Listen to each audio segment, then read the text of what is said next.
This is the Ring of Honor, a.k.a. Shane T, boy, the baddest champion you ever seen, boy. This is Mr. Anderson. This is good old JR Jim Rock, and you are listening. You're listening to Knockouts and 3 Counts. Cover! We got us a new world champion! That might be one of the craziest knockouts I've ever seen in my life. Knockouts and 3 Counts is the podcast, baby! It's the real deal, baby! Knockouts and 3 Counts starts now.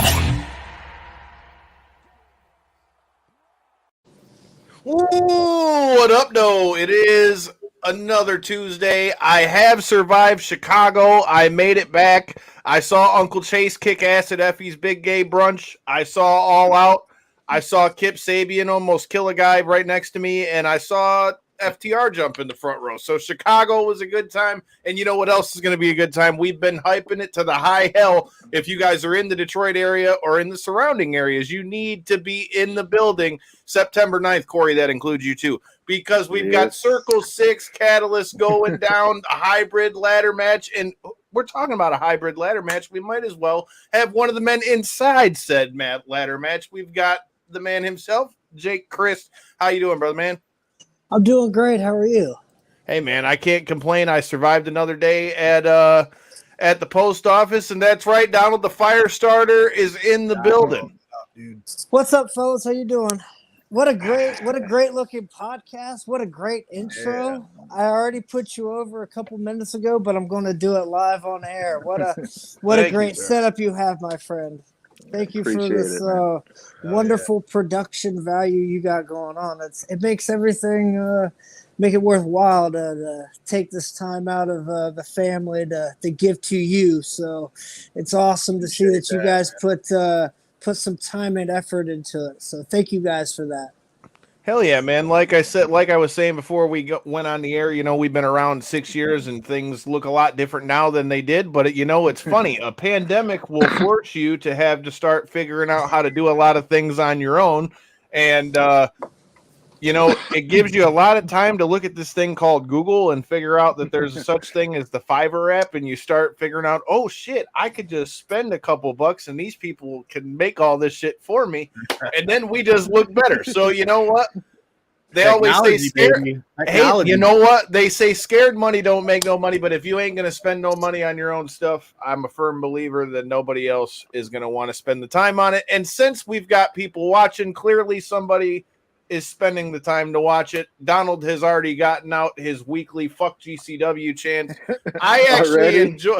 I mean, we're not even 3 minutes into the show and we've already got a fuck GCW from Donald. So I mean, hey, but I actually enjoyed GCW this weekend, sir. So I'm just gonna throw that out there for the record. But hey, you know what? We're all gonna enjoy. Donald will be in the building with us at Circle 6 Catalyst. So that's as good a place as any, man. You know, with Circle 6 still being newer to the scene and all that stuff, how are you feeling about Circle 6, and what was it that made you want to come mess with the boys over here at Circle 6? Circle 6 actually pulled me out of a very, very dark time in my career, my life, my journey in professional wrestling. I actually didn't know what I was going to do. I let my passport expire and stuff. I actually was talking to Ricky Shane Page about that, and I was like, man, what? Like, I'm just going to let my passport expire. I'm not going to renew it. Maybe I just do bookings in the United States. And he's like, what are you talking about, Jay? He's like, get your fucking passport. It's only $200. What are you doing? And like, literally, like, from that show, I got my passport and it came in the mail literally 2 days. Once I got the passport in my hand, I got a booking in Costa Rica. Hell yeah. Hell of a place to get booked. So, I mean, like, Circle 6, that's why I got it tattooed on my back. I put it a part of my wrestling sleeve for a reason, because literally, like, they made me feel like a star again.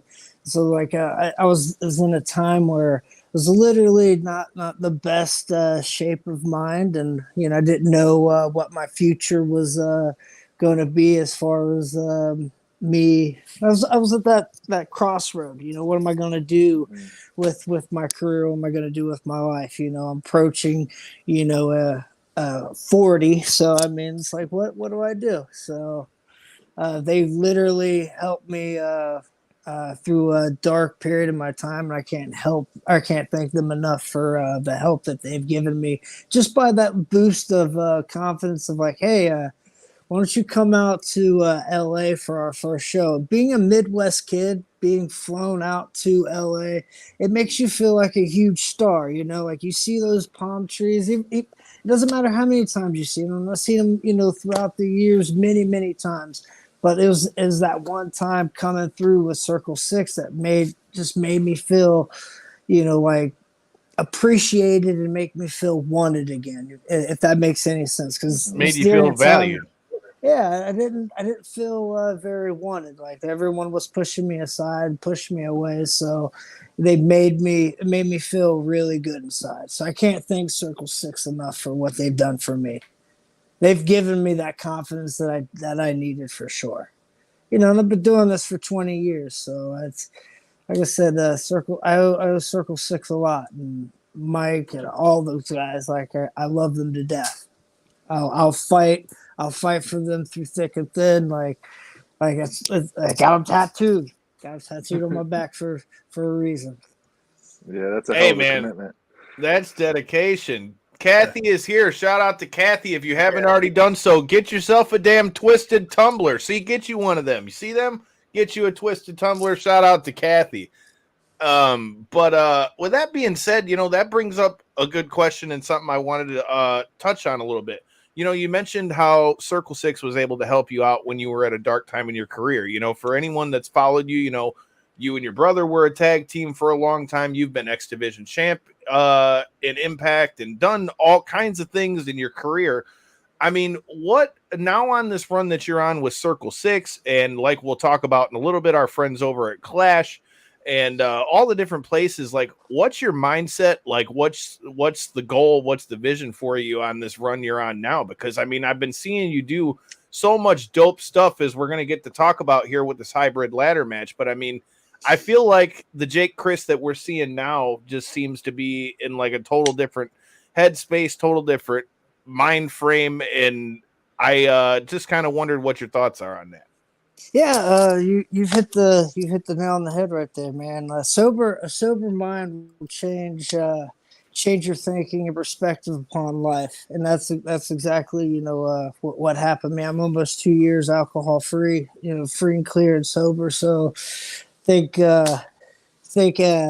know, everyone that helped me through that journey to become become sober. My wife, she was a huge part of that, so I couldn't thank her enough. But yeah, you know, you hit the nail on the head. Like I think this is the best version of Jake Crist in the 20 years that I've been doing this, and I'm right now. I'm just being undeniable. That's my goal. Like I'm. After this podcast, I'm probably going to walk to the gym and get my 2 a day in and get some abs and traps in and call it a night and get up at like 3 or 4 in the morning and do it all over. That's my goal, and that's my plan, is just being undeniable. Because like I said, I felt like I was just thrown in that box of just being unwanted, you know, of professional wrestling, you know, being a former X Division champion. That's a big deal. That's a huge honor, and anyone in this industry can't deny the fact of being a former X Division champion means that you were the workhorse of that company. So I mean, like, I'm just trying to get back, showing everyone what Jake Crist is all about, being undeniable. I can completely respect that because, like we mentioned, you were over there. If I'm not mistaken, are you still the Clash champion, or you were still the Clash champion at one point? I were, yes. I just dropped that to the ring. But like I was saying, I mean, we've seen you all over the place in places like Clash, Wrestling Revolver. I mean, you know, you're doing your thing here with Circle Six.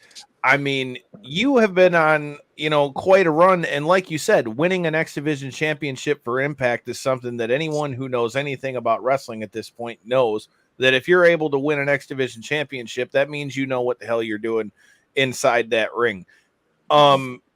how does it feel for you to be going to all these different places and winning these championships? Because now you're becoming the face of all these different places and all these different, places you're at, whether that's Ohio or here in Michigan or, like a Circle Six that's going everywhere else. If you win this title come this Friday, now you're going to be the face of Circle Six, and that's going to be all over the place. So, I mean, it seems like you're just kind of putting your stamp all back over the place and letting people know what time it is with Jake Crist. Exactly. I had to, reinvent myself and showing people what's up that, like put your stock in Jake Crist. That's what all these companies are doing. I can't thank them enough for that. When people put their strap on you, they put their belts on you, it means it's a big deal, so it's when they put that stock and they put that faith in you, I'm going to do anything and everything in my power to have the best match, not only, in that company's match of that night, but in that history. That's my goal, to have the best match of the company's history.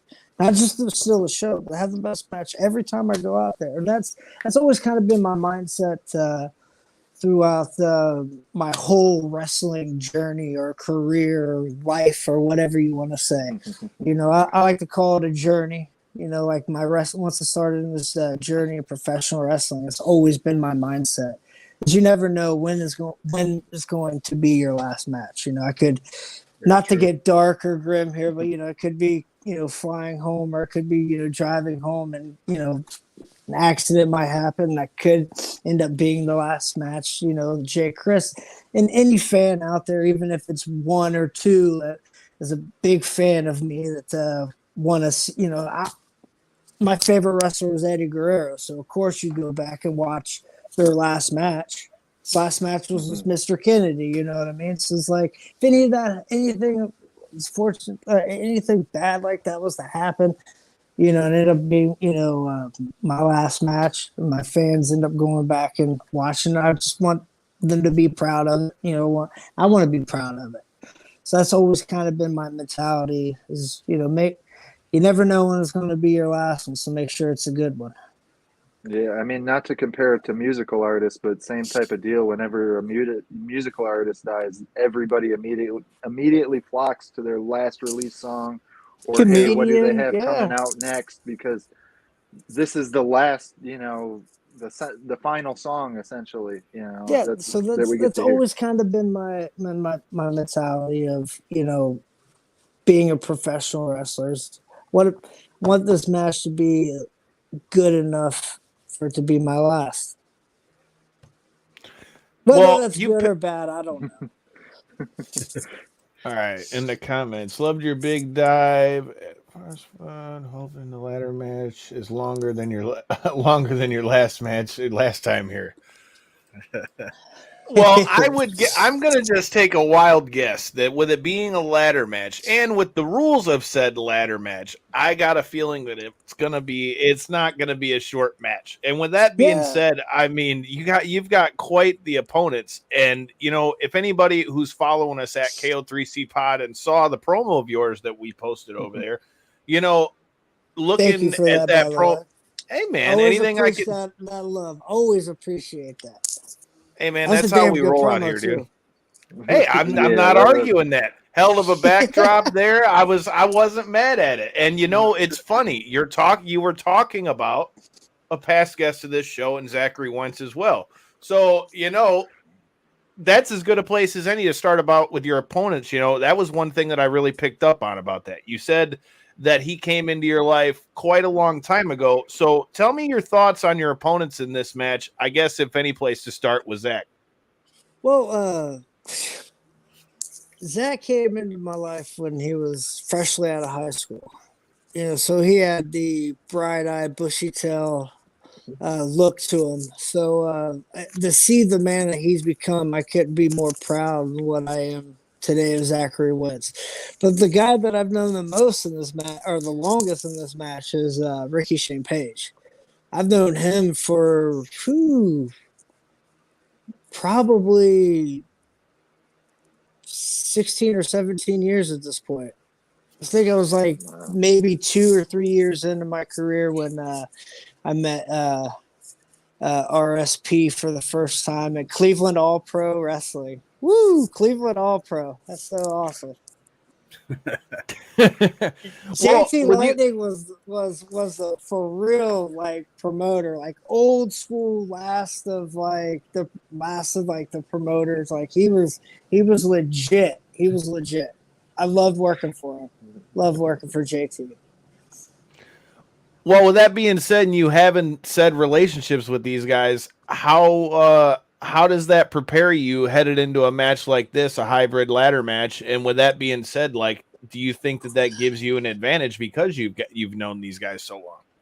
No, absolutely not. That doesn't give any type of advantage. Like so the hybrid ladder match is a little different than most ladder matches. You have to use your color to get the championship. So yeah, and this isn't my first rotor, and this isn't Ricky's first hybrid ladder match either. We've been a part of. I think I've been a part of 2, but don't quote me on that. I'm not really great on dates and remember because some of the stuff kind of runs together at this point. For being in for so long, so.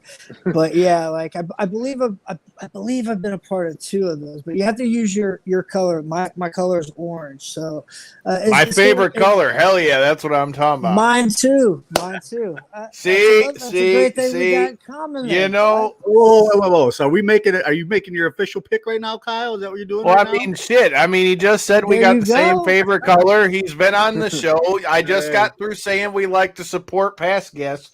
And since he is the only one of the 4 who's been on the show in recent time, I mean, if I got to make a pick, that sounds like a pretty damn good pick to make. I appreciate you, bud. I appreciate it. What about you guys? What color are you picking for this? I'm gonna have to see. That sounds like a lot. Don't be a puss. I'm leaving. Oh, you already got another pick too. He said Donald's pick too, so you got 2 for the fire starter. I'm not giving my pick. I'm not giving my pick until Thursday night. You'll have to tune in to Knockouts and 3 Counts on Thursday. Oh, see what he did, the cliffhanger there. I'm not saying it's not you, but I'm not saying it is you. But you'll have to tune in on Thursday. You're saying it's me, but you saying it's me.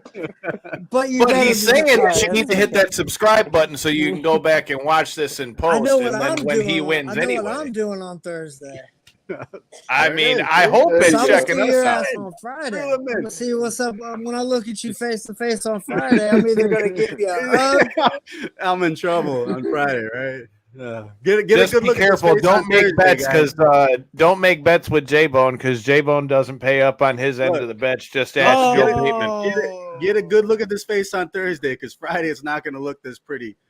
if I don't pick Jake in the ladder match. I'm just saying, you still have a shoey that's waiting for you with Joel Bateman. I'm ready to do the shoey, man. Let's go. You were not ready. You had your opportunity, and you didn't do it. There's video proof that I paid up on my end of the bet, and your bitch ass didn't. So I'm just saying, you made the bet with me, and then didn't pay up. I'm glad I was not in attendance. Kyle's talking shit. I was what there. Are we talking I was about, ready. Fellas? So Joel Bateman, our friend from Down Under. So he came. So Joel Bateman came over here down to Taylor, and he had a match over at Horror Slam against our buddy Tommy Vendetta. And we said that if he beat Tommy Vendetta, that we would do a shoey. And I am the only one of the 3 of us that has paid up on my end of the bet. And at least in Corey's defense, Corey hasn't been at a show that Bateman's been at yet. Except J-Bone was not only at a show, he was there with me at the Deathmatch Circus. Shout out to Danny Demento and the boys over there. You were there and had your chance to do a shoey and didn't do a shoey. And I'm just saying. Here's the real story. No, bullshit. Bullshit. Hey, look, we'll pull back the curtain a little bit. I went up to Joel. He still had a match left. I said, hey, another pick for Jake Crist come this Friday. Out of respect to the opponent, out of respect to the business, he said, I'm just not ready. I got one more match. I said, cool. I'll find you after your next match. Said next match was like 2 hours later. We're already on the way home. It's just how it went down. I'm not scared of shoey. I'll tell you that right now. We can do tequila shots out of the shoey. It's going down for a game. He said said fuck the beer. He said we can do this. We can do Well, it. God damn. This man just talked about 2 years sober, and you're just trying to turn the dial all the way up. Look at you. What the fuck? Hey, look, no, man. Hey, Like if that's your thing. Some things are bigger than wrestling, man. Some things are bigger than everything. So congratulations to you on that, by the way. But Some for things me, are bigger than life. They are, And dude. it's like I taking mean, a tequila shot out of a shoe. Corey can tell you, I'm not a big drinker, but I still managed to pay up on my end of the bet. So we'll get it done. We're gonna get it done one of these days. That's some gross ass shit. Like, that's what I'm. Oh, don't trust me. I'm not. I wasn't happy about it. I promise you, I wasn't happy about it. Like, if I'm being honest, that's the part I want to clarify. Is I had said immediately. at least it was my shoe. I made sure it was out of my own shoe, at least. Yeah, but I said that's some gross ass shit, and y'all have fun with that. So you keep including my name in that, but go back to the clip. No. We can go back to the story. This is why bullshit. You don't let tell the story. J-Bone, don't even try to act like you didn't make the bet because you even said you were part of the bet. Hey, you know the shitty part for me. See? No. When I was like, I had my beer, extra pair of shoes with me. I had my extra pair of shoes with me. He's like, yeah, no, by the way, I want you to take it out of the ones that's on your feet. And I'm like, fuck. I've been walking around this deathmatch circus for 3 hours. I just will put it out there. I won't be doing another shoey again anytime soon. But I agree squishy.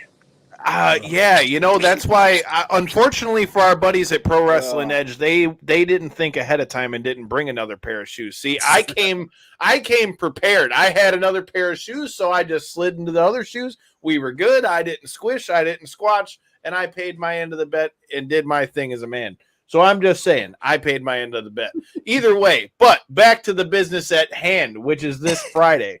You know, we were talking about, you know, the hybrid ladder match and you having a little bit of experience in it, which I think is going to pay dividends. But I got to tell you, I said this to Mike when he was on the show. My first thought when I heard the rules for the hybrid ladder match, and I feel like this has got to go through all of your head, I would just beat the shit out of everybody else's ladder and just fuck it up to where they can't climb it, or hide it or whatever, you know? Like then, if they can't climb the fucking ladder, if you can't climb the ladder, you can't win. They can be as mad as they want, but you can't win. I'm just saying. Think smarter, not harder. But so the real question in all of that is, how do we go about protecting our own ladder in this, Jake? There you go. You got to throw your body on the line for it. So you never know what can happen in this. That's what makes it so unique and so awesome to have this hybrid ladder match come back to pro wrestling. Not only, you know, like I think Circle 6 introducing it is, you know, it might open the floodgate. You might see it other places.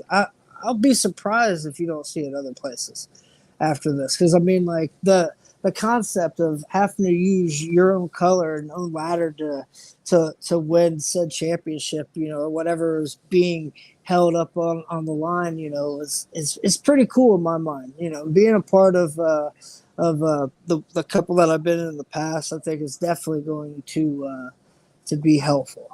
But yeah, you got the psychology down. That's the whole plan. You just got to beat the shit out of other people's ladders, right? You got it. You got to either protect. It was all just that simple. It's that simple. Now you know how things go. You know how life goes. So we got a plan.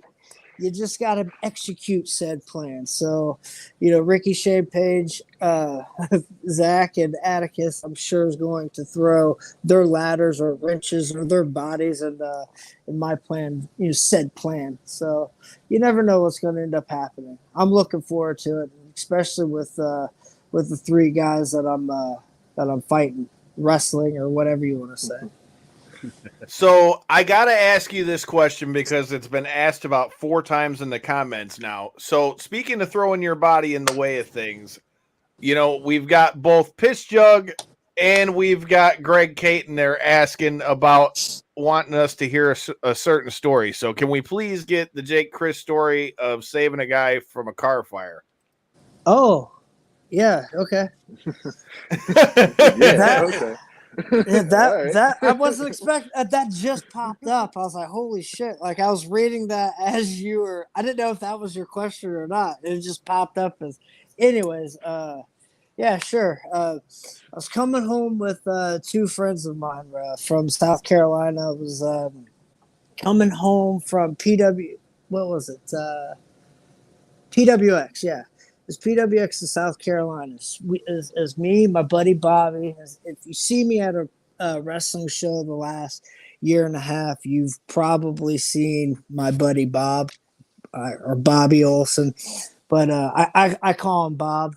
Because we know each other on a first name basis like that. So I shorten the Bobby to Bob. So yeah, you know when you're friends, you do that kind of shit. I was expecting a laugh or two from that, but anyway, I was laughing. There was a God, my God, there was because I was trying to read Donald. I was trying to read Bobby Donald. Olson. So I was trying to read his comment. Me, Bobby Olson, and this older gentleman named Dave Ashburn. He's actually a preacher. We're coming back to Dayton from South Carolina. As soon as we get in the North Carolina border, we come upon this truck that was wrapped around a concrete pillar, and as soon as because traffic slowed down to a standstill. We're just kind of like, not a standstill. I'm sorry. We're just kind of like cruising, and the truck starts to catch fire. So I tell Dave to pull over. Ashburn pulled over. I jumped over the concrete pillar, ran about, I think it was 200 or 300 yards to the burning truck, and lady was freaking out. She's saying, she was screaming, he's in there, he's in there, he's in there. And I opened up the door because this was an extended cab truck. So when I opened the door that she was at, it was behind the driver's side door. So I opened up the passenger's side and the driver's side. I was like, I didn't see nothing. So I go to the front door, and I just seen a pair of feet sticking up, and the flames are just engulfing this truck at this point. So I grab this person's ankles, and I jerk the body out as hard as I could. It hits the ground. I see that it was a gentleman, so I pull him up this hill, and by that time Dave came up. He grabbed his wrists, I grabbed his ankles. We pulled him about another 40 or 50 yards. That's when Bobby came in all panting, all sweating, trying to get over, and a bunch of cars were just speeding by. There was probably about 4 or 5 people just that was probably there before me, just watching this man burn to death essentially in this truck.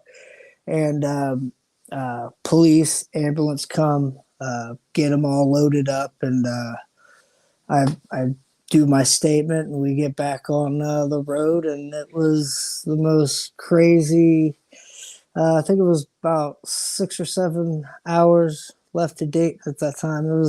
Went through a crazy emotional roller coaster during that 6 or 7 hours. It was pretty crazy. Smelling the burnt hair and flesh, like it was burnt in my mind, and I could smell it for months after. Like it took Dave. He found out. I think it was 6 months after the accident that the gentleman survived. So we had he had hired a private investigator and found out that he survived. So thank God that was there, right place, right time. I just did what hopefully, if I was in that situation, hopefully someone would do that for me. Yeah. That's all that I did. Yeah, definitely. How bad was the fire damage when you had got to him? Oh, so the fire, he had probably 80% of his body from head to his ankles, because he was wearing shorts, so his skin was just melted off. But probably 80% melted. Hair was just he had like dreadlocks and stuff. The ends were bleached blonde, but they were all like melted and stuff together. So it was pretty crazy. It was when I seen those pair of shoes hit me in the face as soon as I opened that door. I mean, it was literally fired and was engulfed this man's body. Like it was just all around. Like so, I was lucky that I got there at the right time. He's lucky you were a fire starter. Well, you know, I guess I didn't start that one though. You know, I did not start that. To one. Clarify, yeah. I did not start that one. But yeah, man, like almost a year to the date is when I put out that promo burning the belts. But like I got a lot of shit for that. And I'll tell you the story on that too. So that night, I called 3 people. I called my wife, I called Sammy, and I called my buddy Jeremiah. My buddy Jeremiah happened to be wrestling for IWA Mid-South that night, and it was during Ian's it was during his infamous locker room meetings after the show. So like I guess Jeremiah like sushed him, was like shh, shh. Jake's on the phone. He like walked outside. I told him what ended up. I told him the story I just told you guys. And he came back, and Ian was giving him shit. It's like, you know, don't sush me in front of my own locker room. He's like, hold on, like this is what happened. This is why I did that. So like he told Ian the story of what just happened. And then a whole locker room ended up finding out. It was like, I don't know, the time I woke up, I think it was 12 or 1 because I had to go to Indianapolis for an IWA Mid-South show the next day. So I was just catching some sleep from the night before. And I woke up to so many different text messages and so many notifications on my phone throughout social media, and just people getting a hold of me throughout the business, like asking me what happened. So after talking to a couple people, I decided to say, you know, screw it. I'll put like a little statement online of what ended up happening, and then I got ripped to shreds. They tore me apart. It was like clout chasing and all this shit, you know, like I was just, you know, made up this story or something. But you know, yeah, it was the shit. So I ended up taking it down because like I was getting a lot of heat from saving a man's life, like a legit saving a man's life. I got a lot of fucking heat from saving a man's life. Like that's how thank you, world. You're awesome. You're fucking awesome, world. Way to man, make a man feel great about himself. Right? Yeah, dude, it's so crazy that you literally like going up here to literally going all the way down, just seeing like I can't believe that he would, you know, tell the story. Well, I got tired of typing it out, you know, 40 times. So I was like, screw it. Here's what happened. Yeah. Official statement. Here's that official statement, and leave it to the fucking internet to ruin it all. Look, man, shit on it. With that kind of shit, later, I get praised for burning a piece of shit's belt. So it's just, the world is a strange, crazy fucking place. Like literally save a man's life, and it's like, oh, he's clout chasing. I guarantee you, that man's life and his family isn't thinking that I'm clout chasing. They're thanking me and glad that I was there to pull that man out of that burning truck. I say it all the time with social media, especially with the ones I interact with, because at this point I've kind of boiled my social media life into Twitter for the most part. And as you guys all know, Twitter's probably the most toxic of them all. And it really is. It's the negative comments that get the most. It made me feel like shit. It made you feel like shit for, you know, doing doing something heroic like that. Like there was legit 300 or 400 cars just speeding past, just passing by, like just gawking. You know, like I said, there was 4 or 5 people on the hill when I got there that was just watching this man burn to death, burned alive in a fucking truck. Like, that's the world that we live in. So like when my fight or flight was on, I know what I'm going to do. I know what I'm going to do. It's like, you know, I seen 300-400 people just legit pass off. Like, you know, like if it wasn't for me screaming at the top of my lungs, like we would have just kept rolling by. Right. Like I damn near made Dave pull over. Like Ashburn, pull over. Ashburn, pull over. Like if you ask Bobby about the story, he's like, man, you hit the pavement before the car was in park. Like, so I mean, like that's just what I remember. Like he'll have a better story because he's seen it firsthand. It's like I legit, from what I remember and from what Dave and from what Bobby told me and I pieced together, like I legit, it happened so quick and it happened so fast. Like I wasn't thinking. See, if I was thinking, like I have a wife and I have 2 children. Like I wasn't thinking in this situation. Like if you think about what I just said, that like you were just reacting. I was just reacting to a situation. So like I'm just happy I was put there for a reason. You know, like shit happens for a reason. I do believe that. I truly believe that. So I was just happy. Kicked in when they did too. That you reacted as quick as you did, like you were saying. You know, immediately running to the scene. As it was legit around 300 yards or so. Like I ran a football field or 2 in my day, so I know what that's like. Yeah. I couldn't agree more, dude. And all I was trying to spit out is it's like the thing is with stuff like that is when you step up and you know, like you said, fight or flight in a situation like that, you saved a man's life. You know, social media can be a nasty place. And at the end of the day, that's going to be one of those things you'll receive yours in full, you know, whether it's here or in another life or something like that.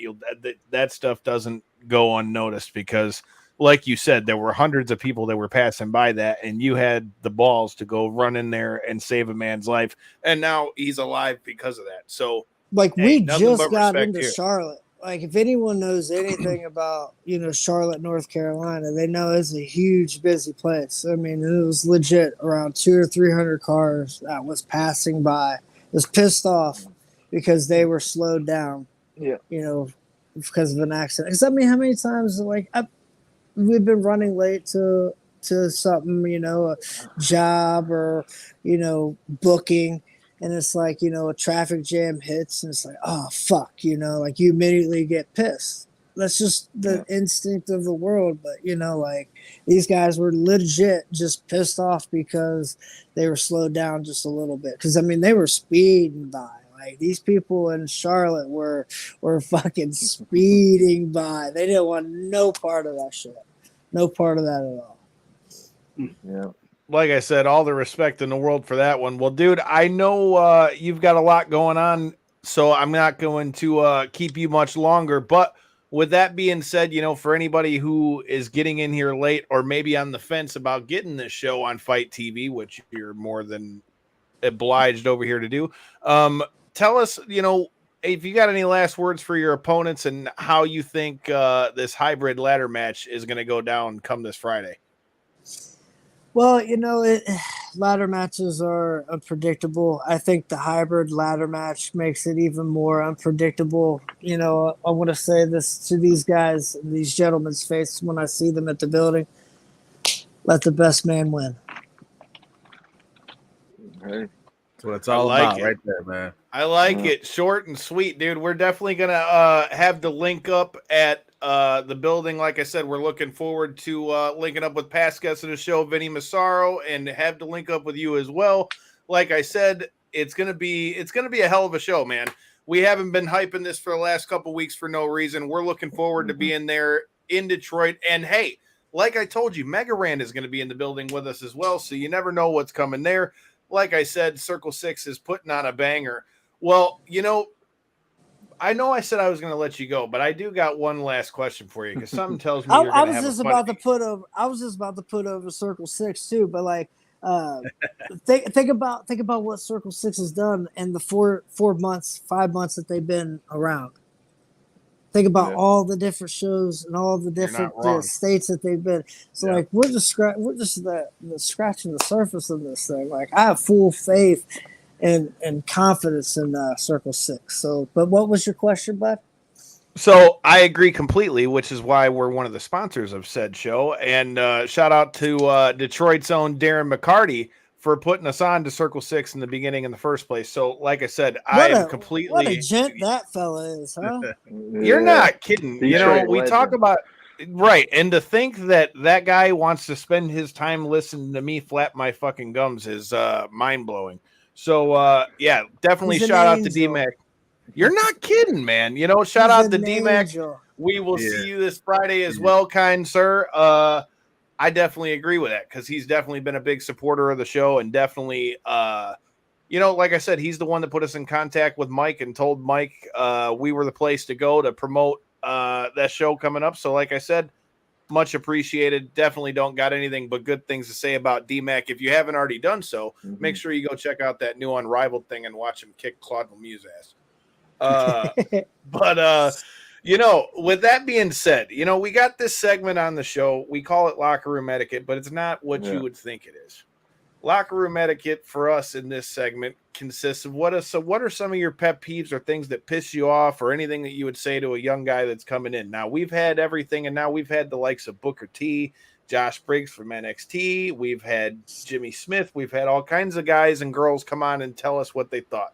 We've had everything from wash your balls, keep your baby mama out the locker room, bring your own wrist tape, bring your own squirt bottle. Silas Young told us not to get too comfortable. Ninja Mac talking about always staying in the ring and always staying ready. So if you had anything that pisses you off or any, pet peeves or anything that you would add to that list, what would it be? Fundamentals. Nobody has their fundamentals in this business anymore as far as the in-ring, how to do things properly. There's no fundamentals, and I think that's because the people that are teaching said, craft, don't have the fundamentals themselves. So it's all a trickle-down effect. But that's, another big thing is washing your gear.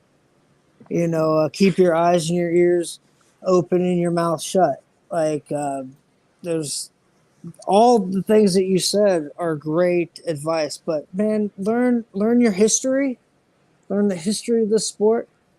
I wouldn't even call it. Let's not kid ourselves. Learn the history of this industry.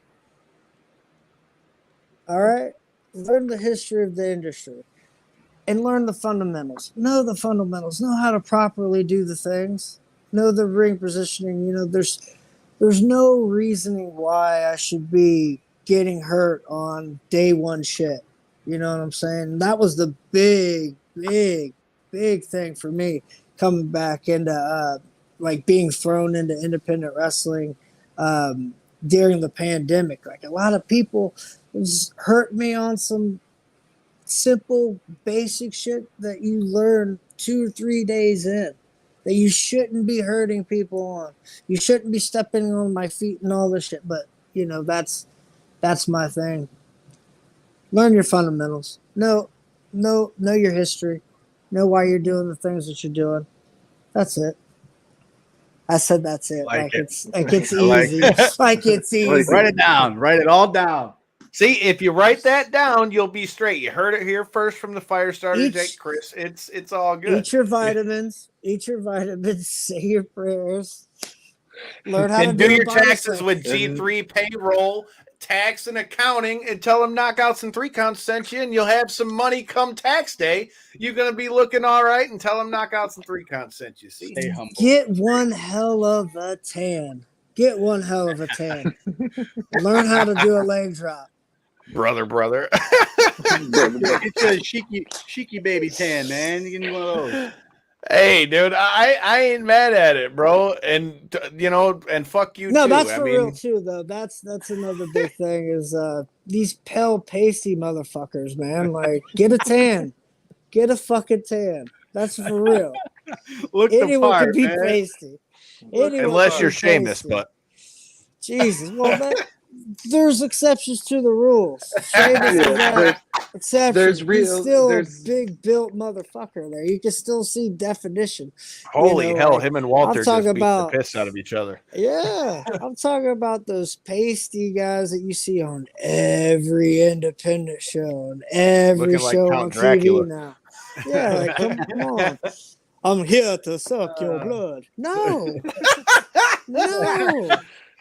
Oh, shit. See, now that's the clip. That's what's got to go in that clip that you'll see if you watch on Fight TV. But, dude, this can't be Never the last know. time we have you on the show, dude. We're definitely going to have to do this again. So let everybody know where they can follow you and all that good stuff. And like I said, this Friday, we'll definitely have to link up. Yeah, man, for sure. Hit me up on Instagram, Twitter, at the Jake Crist. Those are the only social media. I'm Facebook, but I mean, that's shit's been maxed out for years. So hit me up on Twitter or Instagram at the Jake Crist. But yeah, dude, let's link up for Friday for sure. Hell yeah, we will make it happen. Well, that was the fire starter, Jake Chris. We appreciate your time, brother, man. Enjoy your time at the gym, and we will see you this Friday. Thank you, brother. Yeah, you have a good night, man. Peace. Peace.